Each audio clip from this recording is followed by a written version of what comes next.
অনেক খারাপ ভাই। আজকে নতুন একটা লুক আমাদের কাছে খুব ভালো লাগছে, আপনার কাছে কেমন? আমার তো ওই যে আপনাদের কাছে ভালো লাগলেই আমার কাছে সেটা ভালো লাগে। আমার কস্টিউম ডিজাইন করেছে হুর বাই সৌমিন আফরিন, আমার ডিজাইনার। So much. এবং আমার মেকওভার আর হেয়ার করেছে যতন রয়। ও খুবই আসলেই খুব আদর যত্ন ভালোবাসা দিয়ে আমার মেকআপ কমপ্লিট করেছে এবং আমি খুবই খুশি। আমার জুয়েলারি পার্টনার আছে এলিগেন্স বাই পার্ল, এবং র্যাম্পে হাঁটবার সময় আসলে যদি দেখতে বিন্দু পরিমাণ ভালো কিছু লেগে থাকে তাহলে এই পুরো কৃতিত্ব আমার টিমের এবং আমার কোরিওগ্রাফার রাকিব রাকিব বাবু। আমি ওদের কাছে কৃতজ্ঞ এবং এই লুকটা আমার শাড়ি, আমার লুক, আমার মেকআপ কি হবে এটা পুরোটা ওদের সিদ্ধান্ত, ওদের চিন্তা। আমি আসলে একটা ক্যানভাস মাত্র, ওরা ওদের ক্যানভাসটাও সুন্দর হতে হয়, সবকিছু মিলাই আসলে একটা টিমের কাজ। মানে হ্যাঁ, তবে ক্যানভাস তো সাদা থাকে, তো ক্যানভাসকে সুন্দর করে তুলতে পারে সেই শিল্পী, যে শিল্পীর দক্ষতা যত বেশি। আমার আজকের টিম দক্ষ টিম।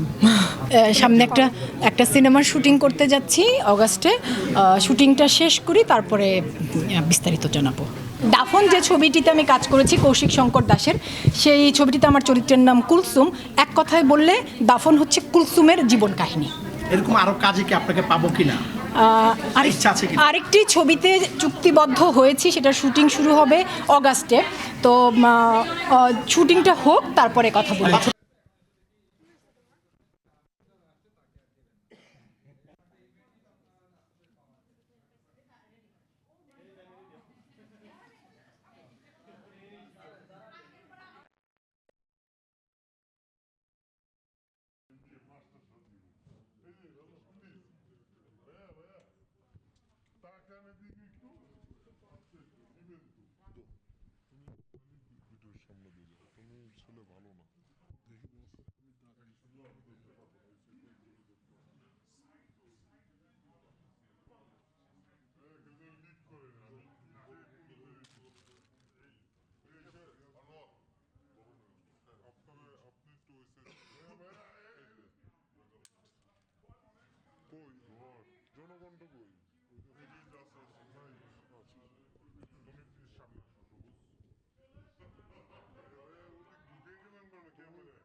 সত্যি কিন্তু এটার পরে আর আমাকে কি রিকোয়েস্ট করে না, আসো আমার